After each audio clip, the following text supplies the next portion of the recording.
Jupiter के बादल दिखने में काफ़ी आकर्षक और रंग बिरंगे हैं, परंतु इनके रूप से धोखा मत खाना। ये दिखने में जितने सुंदर है, असलियत में उतने ही खतरनाक और जानलेवा है। साल 1995 को गैलीलियो स्पेसक्राफ्ट अपने 6 सालों के सफर के बाद हमसे 58 करोड़ 80 लाख किलोमीटर दूर स्थित जुपिटर के ऑर्बिट में दाखिल हुआ। गैलीलियो स्पेसक्राफ्ट मुख्य रूप से 2 भागों में बना था। पहला जुपिटर एटमॉस्फेरिक प्रोब, जिसे जुपिटर के अंदर गिराया जाने वाला था, और दूसरा भाग जो जुपिटर के बाहर से ऑर्बिट करने वाला था। इसमें बहुत सारे सेंसर्स और एंटीनाज लगे थे, जिसके जरिए जुपिटर के मैग्नेटिक फील्ड तथा इसके ग्रेविटी को करीब से पढ़ना था। 7 दिसंबर 1995 को जुपिटर एटमॉस्फेरिक प्रोब, जो कि टाइटेनियम का बना हुआ प्रोब था, गैलीलियो स्पेसक्राफ्ट से डिटैच किया गया और ये सीधे जुपिटर के एटमॉस्फेयर में दाखिल हुआ। करीब 1,62,000 किलोमीटर प्रति घंटा के स्पीड से जुपिटर का शक्तिशाली गुरुत्वाकर्षण उस प्रोब को तेजी से खींच रही थी, लेकिन हमारे वैज्ञानिक इससे जूझने के लिए पहले से ही तैयार थे। कुछ मिनटों के बाद ही उस प्रोब में लगा पैराशूट खुला और प्रोब का रफ्तार थोड़ा कम हुआ। अब ये जुपिटर के एटमॉस्फेयर में दाखिल हो चुका था। ये सारी जानकारियों को गैलीलियो स्पेसक्राफ्ट में भेज रहा था और गैलीलियो यहाँ धरती में बैठे हमारे वैज्ञानिकों को इसके जरिए जुपिटर का राज खुलने वाला था। इस प्रोब से हमें कई सारी नई जानकारियाँ मिली। जुपिटर के सबसे ऊपरी एटमॉस्फेयर में दाखिल होने के बाद ये पता चला कि जुपिटर का ऊपरी एटमॉस्फेयर हमारे पृथ्वी के ऊपरी एटमॉस्फेयर जैसा था ही नहीं, बल्कि इसका वायुमंडल घने बादलों से भरा था, जो कि बहुत ही अलग आकार के थे। जुपिटर का एटमॉस्फेयर एक घने धुएं के चैम्बर जैसा है। यहाँ के बादल केवल देखने में ही अजीब नहीं है, बल्कि ये वाकई में अजीब है। जुपिटर के बादल केवल एक ही सब्सटेंस के नहीं बने हैं, बल्कि ये अलग अलग पदार्थों से मिलकर बने हैं। अमोनिया, हाइड्रोजन सल्फाइड और उसी के साथ H2O। जी हाँ, जुपिटर के आसमान में भी पानी के बादल मौजूद है और बेशक इन बादलों से पानी की बरसात भी होती है, परंतु आखिर ये पानी जाता कहाँ है? क्या जुपिटर के सतह पर पानी के ओशियंस है? इसका पता हमें और गहराई में जाने पर मिलेगा। जैसे जैसे हम और गहराई में जाते हैं, वैसे वैसे तापमान में बढ़ोतरी होती है। वातावरण का दबाव अब बहुत ही ज़्यादा है और टेम्परेचर हमारे सहन शक्ति से कहीं ज़्यादा।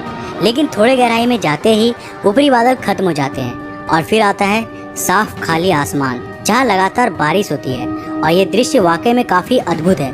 अगर आप जुपिटर के ऊपरी एटमॉस्फेयर को बाहर से देखोगे तो आपको लगातार चलती हुई तूफानी बादल दिखेंगे। ये ऊपरी बादल अमोनिया से बनी है, जो जुपिटर के इक्वेटर के समानांतर अलग अलग जोनल बैंड्स के रूप में लगातार अल्टरनेट डायरेक्शन में बह रही है। इन तूफानी बादलों को जेट्स कहा जाता है। ये बैंड्स अल्टरनेट कलर के हैं। गहरे रंग के बैंड्स को बेल्ट्स कहा जाता है और हल्के रंग के बैंड्स को जोन्स कहते हैं। तो हम जुपिटर के अंदर थे। जुपिटर का ऊपरी एटमॉस्फेयर खत्म होने के बाद नीचे आपको केवल जलवाष्प यानी वाटर वेपर मिलेंगे, जो लगातार ऊपर की ओर जा रही है। परंतु ऐसा क्यों?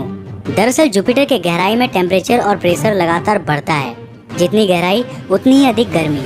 ये तापमान इतनी अधिक है कि बारिश की पानी की बूंदें नीचे तक जा ही नहीं पाती। ये आसमान में ही गर्म होकर भाप में बदल जाता है। इसलिए जुपिटर के सतह में ओशियंस नहीं हो सकता था। लेकिन जुपिटर एटमॉस्फेरिक प्रोब ज़्यादा गहराई तक नहीं जा पाया।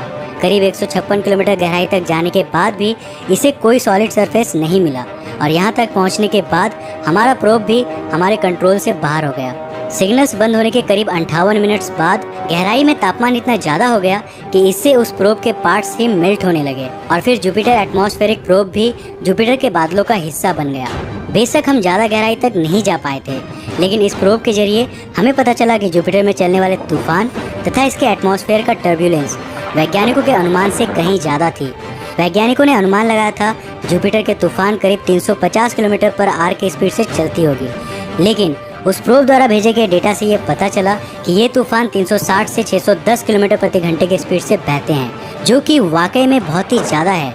गैलीलियो स्पेसक्राफ्ट द्वारा हम जुपिटर के केवल थोड़े से ही हिस्से को खंगाल सके, परंतु हमें इससे भी और गहराई में जानना है, और इसीलिए साल 2011 को लॉन्च किया गया जूनो स्पेसक्राफ्ट को, जिसका मेन मिशन था जुपिटर की composition, gravity field, magnetic field तथा पोलर मैग्नेटोस्फीयर की पढ़ाई करना। 5 जुलाई 2016 को जूनो सक्सेसफुली जुपिटर के ऑर्बिट में दाखिल हुआ और अपने मिशन में लग गया।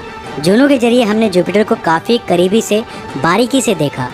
जूनो में कोई लैंडर नहीं लगाया गया था, बल्कि ये जुपिटर के ऑर्बिट में रहकर ही इसकी पढ़ाई कर रहा है। जूनो के द्वारा भेजे गए डेटा ने वैज्ञानिकों के डाउट्स को काफ़ी हद तक हल किया, और हमें ये पता चला कि जुपिटर का असल में कोई सॉलिड सरफेस है ही नहीं, लेकिन ये अंदर से खोखला भी नहीं है। दरअसल इसके गहराई में एटमॉस्फेयर के खत्म होते ही सीधे एक लिक्विड कोर की शुरुआत होती है। जुपिटर के लिक्विड कोर का तापमान करीब 9700 डिग्री सेल्सियस है और यहाँ का प्रेशर इतना अधिक है कि हाइड्रोजन के एटम्स नॉर्मल से हटकर एक खास अवस्था में बदल जाता है, जिसे हम कहते हैं मेटालिक हाइड्रोजन। हाइड्रोजन का यह फेज एक इलेक्ट्रिकल कंडक्टर की तरह बिहेव करता है और जुपिटर का यही मेटालिक हाइड्रोजन कोर जुपिटर के मैग्नेटोस्फीयर का वजह है। जुपिटर के तेज घूर्णन की वजह से इस पर कभी सॉलिड सरफेस नहीं बन पाया, परंतु वैज्ञानिक ये मानते हैं कि जुपिटर के मेटालिक हाइड्रोजन कोर के नीचे यानी जुपिटर के सेंटर में रॉक एंड आइस कोर है, जहाँ का तापमान अविश्वसनीय रूप से करीब 35,700 डिग्री सेल्सियस है। जुपिटर हमारे सौरमंडल का सबसे बड़ा